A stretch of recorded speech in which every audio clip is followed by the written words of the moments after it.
آج دیش کے اندر مدارس کو لے کر کے الگ الگ بحث ہوتی ہے.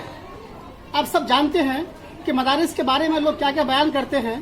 بچوں نے حفظ کیا اور ماشاءاللہ بہت کم وقتوں میں. میرے پیچھے دیکھ سکتے ہیں مدرسے کے طلباء ہیں, کچھ یہاں کے ذمہ دار ہیں, کچھ یہاں کے جو ہے لوکل لوگ ہیں. اپنی بہن سے بولے عمر یہ تو بتا کیا کرتی تھی, میرے آنے سے پہلے کیا اس شان سے فرمائی تعمیر مدینے کی. یا رب میری آنکھوں میں وہ خواب عطا کر دے, یا رب میری آنکھوں کو وہ خواب عطا کر دے جس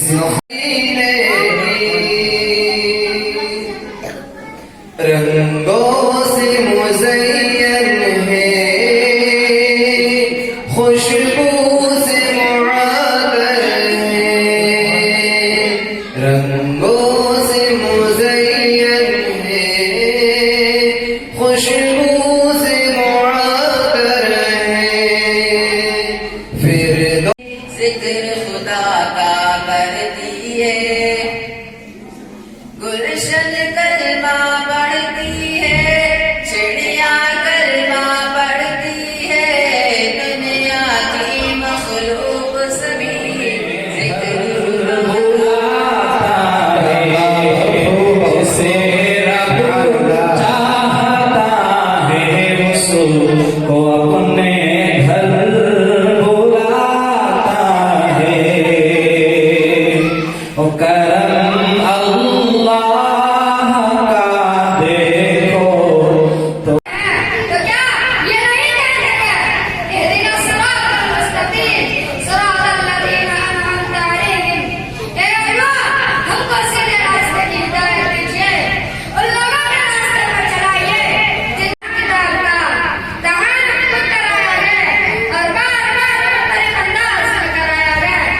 لہذا ارشاد ربانی ہے ان هذا القرآن یہدی للتی ہی اقوم, یہ وہ کتاب ہے جو بالکل درست راستے پر لگا دیتی ہے. برادران ملت, اللہ تعالیٰ نے قرآن کریم کو مرکز ہدایت بنایا ہے, اس لیے کہ ہم نے اللہ تعالیٰ سے سیدھے راستے کی ہدایت مانگی تھی. ذرا غور کیجیے کہ آپ اپنی نماز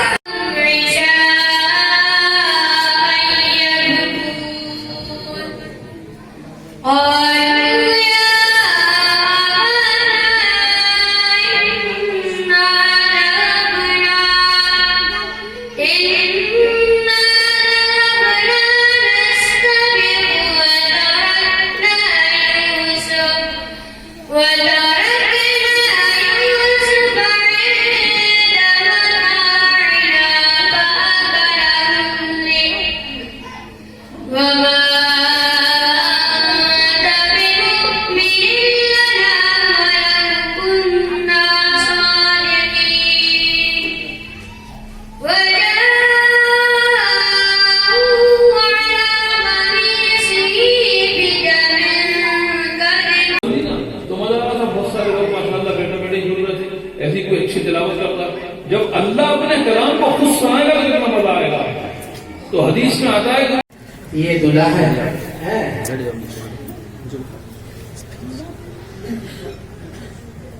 ماشاءاللہ اللہ مبارک کرے. اللہ ان بچوں کو ان کی عمر میں برکت عطا فرمائے, ان کے والدین کو جزائے خیر عطا فرمائے, اور جن اساتذہ نے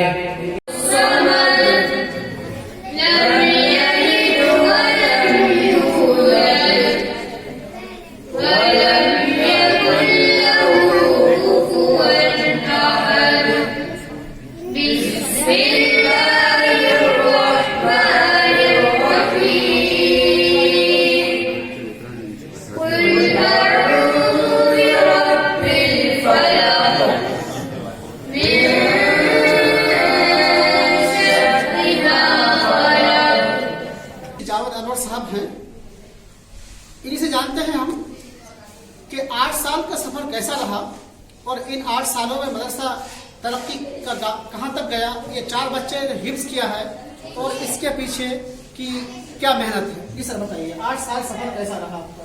8 سال تو نہیں، مدرسے کو تقریباً اس وقت 15 سال ہونے لگے. اچھا 8واں اجلاس لکھا ہے 8واں یہ سال اس کو دیکھتے ہوئے. جی جی ہاں. وہ بھی صحیح 8واں اجلاس یہ یعنی ایک پہلا اجلاس ہوا، دوسرا اجلاس یہ 8واں ہے الحمدللہ. لیکن مدرسے کو قائم ہوئے تقریباً آج 15 سال کے قریب ہونے لگا. 22 نومبر 2008 کو شروع ہوا تھا. الحمدللہ یہ سلسلہ ابھی تک چل رہا ہے اور آج 4 بچے حافظ قرآن بن کے مدرسے سے نکلے. مفتی صاحب 4 بچوں کا حفظ کروانا، اس کے پیچھے آپ کی محنت استاد کی یا ان کے گھر والوں کی؟ میں تو کہتا ہوں کہ اس 4 بچوں کے پیچھے پوری امت مسلمہ کی محنت ہے. وہ اس اعتبار سے کہ بھائی کوئی نہ کوئی کچھ کیا ہے. ہماری ذمہ داری ہے تاخذوا من الاغنیاء وتردوها الى الفقراء. حدیث پاک میں ہے کہ مالداروں سے لو غریبوں میں تقسیم کرو. وہی کام انجام دیتا ہے. اور خاص طور سے یہ طلباء مہمان رسول ہیں اور ان کے پیچھے محنت کرنا، ان کے لیے آگے چلنا یا کچھ بھی محنت کرنا یہ باعث ثواب ہے اور بہت زیادہ ثواب ہے. ڈبل ڈبل ثواب ہے. اس مہنگائی کے اندر فیملی میں 3-4 لوگ ہوتے ہیں تو بہت دقتیں ہوتی ہیں. لیکن اس وجہ سے میں دیکھ رہا ہوں میں تقریباً 50-60 طلبا ہیں، پورا گروپ ہے ان کا. اس مہنگائی میں کیسے ہوتا ہے؟ یہ اللہ کا لاکھ لاکھ شکر ہے. یہ سب سے پہلی بات تو یہ ہمارا ایمان اور یقین ہے، توکل علی اللہ. اللہ بھروسے پہ ہم سب کام کرتے ہیں. کبھی کبھی ایسا ہوتا ہے کوئی انتظام نہیں ہوتا لیکن اللہ پاک کبھی انتظام کروا دیتا ہے. میرا ایمان ہے، ہمارا یقین ہے. اور رہا ان بچوں کی پرورش کھانے پینے کا، عمومی چندہ سے ہے، کوئی ہمیں فنڈ کہیں سے نہیں ملتا ہے. اور اسی طریقے سے 10-10, 20-20, 30-30 روپے جو بھی. اور بہت سے ہمارے بھائی ایسے بھی ہیں مخیر جو خود یہاں آ کے لا کے دیتے ہیں. سر گاہیں بگائے آواز اٹھتی ہے نصاب کے مدارس کے. آپ کے پڑھانے بڑے مدرسے سے ہیں تو نصاب میں کیا بدلاؤ کیا آپ نے یا وہی چلنا پڑنا؟ الحمدللہ دارالعلوم دیوبند سے بھی یہ اعلان ہوا کہ ہمارے دینی مدارس میں دنیا کی تعلیم یہ پہلے سے مشورے میں طے تھے لیکن عمل میں نہیں ہوا پا رہا تھا. الحمدللہ وہ عمل میں آ گیا ہے. اور ہم نے جب سے مدرسہ شروع کیا ہے یہی وجہ ہے کہ ہم نے مدرسہ بورڈ سے 7ویں تک ہم نے منظور کرا رکھا ہے. اور اس کے لیے ہمارے یہاں باقاعدہ میڈم آتی ہیں، پہلی کلاس سے لے کے 7ویں کلاس سے. اس کی پریکٹیکل بھی ہو رہا ہے، پڑھائی بھی ہو رہی ہے. اور ان بچوں کو ہم گورنمنٹ کے اسکول میں ان کا ایگزام بھی دلواتے ہیں، داخلے بھی ہیں. عام جنتا سے کوئی اپیل کرنا چاہیں گے آپ آج اس اسٹیج سے؟ میں عام جنتا سے یہی اپیل کرنا چاہتا ہوں کہ ہر انسان کے اندر انسانیت کا درد ہونا چاہیے. کوئی بھی ضرورت مند ہے اس کی ضرورت کو پورا کرے. مدارس تو خاص طور سے اس لیے ضرورت مند ہے کہ بھئی ان سے دین کی تعلیم، غریب پروری اور اسی طریقے سے سب سے بڑی چیز جو ہے شریعت کو سمجھنا اور شریعت کو دوسروں تک پہنچانا.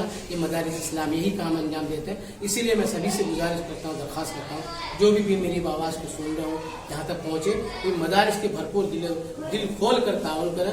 جو بھی مدرسہ جہاں بھی جس جگہ بھی اپنی محنت کر رہا ہے، کام کر رہا ہے اور یہ اس کا نتیجہ ہمارے یہاں سامنے آ گیا. اس کا فنڈنگ کہاں سے ہوتا ہے؟ ایک سوال ہے کہ مدارس کا فنڈنگ ہوتا کہاں سے ہے، لیکن حقیقت کیا ہے میں جاننا چاہتا ہوں آپ سے. مدارس کا فنڈنگ سب کہاں سے آتا ہے؟ بھائی سب سے بڑی بات تو فنڈنگ کس کام میں نہیں ہے، کس جگہ نہیں ہے.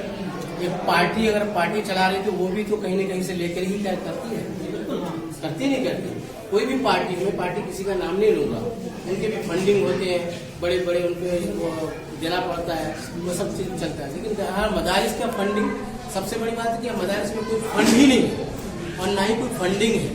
یہ تو امت مسلمہ کی ذمہ داری ہے اور ہمارے اکابر علماء نے اس بات پہ اسی بنیاد پہ مدارس کا قیام کیا ہے کہ عوامی چندہ سے مدارس کو چلایا جائے. اسی وجہ سے کسی خاص ایک پرسنل کسی مالدار سے ایک مدرسہ نہیں کرتا ہے اور کوئی مالدار کہے کہ میں پورے اپنے خرچ کے مدرسہ چلاؤں، ایسا بھی نہیں. ہمارے اکابر علماء نے 6 بنیادی چیزیں جو تھی اس میں سے یہ عوامی چندہ سے مدارس چلایا جاتا ہے. اس کا کوئی فنڈ نہیں. جب کوئی چیز ضرورت پڑتی ہے اللہ کے حکم سے اللہ غیبی مدد سے ہمیں پہنچا دیتا ہے.